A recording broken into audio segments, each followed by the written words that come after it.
নমস্কার বন্ধুরা, চলে এসেছি আরেকটি রেসিপি ভিডিও নিয়ে। দেখতেই পাচ্ছ এখানে বেশ কিছু পটল নিয়ে নিয়েছি, আর পটলটার খোসাটা আমি কিছুটা রেখেছি, কিছুটা বাদ দিয়েছি। পটলের মাঝখান থেকে একটা কাট করে নিয়েছি। এবার ভালো করে জলে পটলগুলোকে ধুয়ে নিচ্ছি। বুঝতেই পারছো যে আজকে আমি পটলের একটা রেসিপি বানাবো। একটা ঝুড়িতে আমি পটলগুলো দিয়ে জল ঝরতে দিয়েছি, মানে পটলের মধ্যে তো জল ঢুকে গেছে, তাই আমি এখানে ঝুড়ির মধ্যে জলটা ভালো করে ঝরিয়ে নিচ্ছি, যাতে আমি ভাজার সময় কোনো রকম তেল না ছেটে। গ্যাসে বসিয়ে দিয়েছি একটা প্যান, আর তাতে দিয়ে দিচ্ছি সর্ষের তেল। আজকে আমি যে রেসিপিটা বানাবো এটার জন্য আমি আজকে সর্ষের তেল নিলাম। নতুন বন্ধুরা চ্যানেলটিকে সাবস্ক্রাইব না করলে বেল নোটিফিকেশান অল করে চ্যানেলটিকে সাবস্ক্রাইব করার অনুরোধ রাখি। এবারে আমি পটলগুলোকে আস্তে আস্তে ভেজে নিচ্ছি। দেখো আমি কড়ার মধ্যে পটলগুলো দিয়ে দিয়েছি, আর আগে কিন্তু আমি এতে নুন হলুদ মাখাইনি। নুন এবং হলুদটা আমি কড়াইতেই দেব। এতে আমার মনে হয় যে নুন হলুদের ব্যবহারটা একটু হলেও কম হয়। তা সেই কারণেই আমি এখানে কড়াইয়ের মধ্যেই নুন এবং হলুদ দিয়ে পটলগুলোকে লাল লাল করে ভেজে নেব। এর আগে আমার অনেক বন্ধুই পটলের এই রেসিপিটা বানিয়েছে, তাই আমিও এই রেসিপিটা বানালাম, এবং যারা যারা খেয়েছে সত্যি বলছি সকলেই কিন্তু ভীষণ ভালো বলেছে। একটু পরে আসছি যে আমি পটল দিয়ে কি রেসিপি বানাবো। দেখো এই যে এবারে হলুদও দিয়ে দিচ্ছি, নুন আর হলুদ দিয়ে পটলগুলোকে ভালো করে ভেজে নিচ্ছি। পাশাপাশি এই রেসিপিটা বানানোর জন্য আমার যেটা লাগবে সেটা হলো মুগ ডাল। পাশের কড়াইতে আমি 1 কাপ মুগ ডাল নিয়ে সেটাকে একটু ভালো করে ভেজে নিচ্ছি। খুব বেশি লাল করে ভাজবো না, মাঝামাঝি ভাজা হয়ে গেলে তারপরে আমি একটা বাটিতে জলে ডালটাকে ধুয়ে নেব। ইতিমধ্যে দেখো পটলগুলো আমার পাশের প্যানেও ভাজা চলছে, যাতে রান্নার সময়টা কম লাগে। তারপরে আমি এক ব্যাচ পটল ভেজে তুলে বাকি পটলগুলোকে আবার ভেজে নিচ্ছি। এবারে বাটির মধ্যে জল দিয়ে আমি গুঁড়ো মশলাগুলোকে ভিজিয়ে নেব। দিলাম প্রথমে হলুদ গুঁড়ো, তারপরে এখানে আছে জিরে এবং ধনের গুঁড়ো। জিরে আর ধনের গুঁড়োটা যেহেতু আমি সব রান্নায় ব্যবহার করি, আমি মিশিয়েই রাখি। দিলাম লাল লঙ্কার গুঁড়ো আর পরিমাপ মতো নুন। নুনটা কিন্তু বুঝে দিতে হবে, কারণ যেহেতু পটল ভাজাতে আমি নুন ব্যবহার করেছি, সেই জন্য এখানে খুব বেশি নুন দিলাম না। এবারে মশলা আমি ভালো করে জলে ভিজিয়ে গুলে নিচ্ছি, এতে কিন্তু রান্নার স্বাদটা ভালো হয়। গুঁড়ো মশলা জলে গুলে দিতে হয়।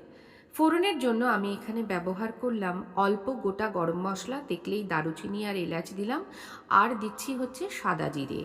ফোড়নের গন্ধটা যখন ভালো বেরোবে, অর্থাৎ ফোড়নটা ভালো করে ভাজা হয়ে যাবে, তখন আমি সামান্য পরিমাণ আদা গ্রেট করে দিয়ে দিচ্ছি।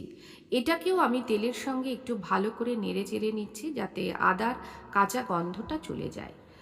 আর এতে ব্যবহার করছি আমি অল্প পরিমাণে হিং। যারা হিং খেতে পছন্দ করো না বা হিংয়ের ফ্লেভার ভালো লাগে না, তারা এটাকে স্কিপ করতে পারো। আমি এখানে জেকে হিং ব্যবহার করলাম। এটা কিন্তু হিংয়ের কোনো প্রমোশনাল ভিডিও নয়, রান্নাটাতে দিলে ভালো লাগবে। এবারে জলে গুলে রাখা গুঁড়ো মশলাটা আমি এতে অ্যাড করে দিচ্ছি। এবার তো বুঝতেই পারছো, নাড়াচাড়া করে মশলাটাকে ভালো করে ভেজে নেব। দেখো মশলা ভালো করে ভেজে নিলাম এবং তার থেকে তেল ছেড়ে দিয়েছে। এবারে যে মুগ ডালটাকে আমি জলে ভিজিয়ে রেখেছিলাম, সেটাকে ভালো করে ধুয়ে আমি এই মশলাগুলোর মধ্যে দিয়ে দিচ্ছি। ডালটা ভালো করে মশলার মধ্যে নাড়াচাড়া করছি, যাতে ডালের মধ্যে মশলাটা ঢুকে যায়। আজকে এই মুগ ডাল দিয়েই পটলের রান্নাটা আমি করব। এবারে ডালটা ভালো করে মশলা দিয়ে জড়ানো হয়ে গেলে আমি এতে দিয়ে দিচ্ছি 1 কাপ পরিমাপ জল। জলটা দিয়ে আমি ডালটাকে আগে একটু সেদ্ধ করে নেব। আমি এবার চাপা দিয়ে দেব, দিয়ে 3 থেকে 4 মিনিট এটাকে আমি ফুটতে দেব। দেখো টকবক করে ফুটছে, আর আমি একটু চেক করে নিলাম যে ডালটা সেদ্ধ হলো কিনা। ডালটা এমনভাবে সেদ্ধ করতে হবে যাতে ডালটা গলে না যায়, কিন্তু ভেতর থেকে ডালটা হয়ে যায়। তারপরে আমি দিয়ে দিলাম পটলের সেই ভাজা পটলগুলো। এবারে পটল আর ডাল খুব ভালো করে আমি মিশিয়ে নিচ্ছি। ডালটা আমি কিন্তু অফ ক্যামেরায় একটু হাত দিয়ে টিপে দেখেও নিয়েছি সেদ্ধ হয়েছে কিনা। এবার আমি এখানে ব্যবহার করলাম 3 টেবিল চামচ টক দই। এখানে অনেকে দুধও ব্যবহার করে, কিন্তু আমি টক দইটাই প্রেফার করলাম। তারপরে আমি দিয়ে দিলাম গুঁড়ো গরম মশলা, আর দিচ্ছি ঘি, যেটাতে রান্নার স্বাদটাকে অনেকটাই বাড়িয়ে দেয়। যে কোনো নিরামিষ রান্না ঘি দিলে খেতে ভালো হয়।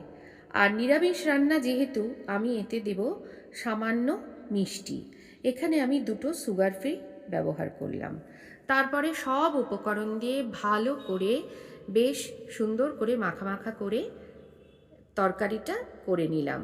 বুঝতেই পেরে গেছো এখন আমি কি বানিয়ে নিলাম। আজকের রেসিপি হচ্ছে মুগেশ্বরী পটল। যারা এটা বানিয়েছো তারা তো এর স্বাদ জানোই, কিন্তু এখনও যারা বানিয়ে খাওনি তাদের কাছে অনুরোধ, একটাবার হলেও এই রেসিপিটা বানিয়ে খেও। আজকের রেসিপি কেমন লাগলো অবশ্যই কিন্তু কমেন্ট করে জানিও। আবার দেখা হবে নতুন একটি ভিডিওতে। ততক্ষণ টাটা।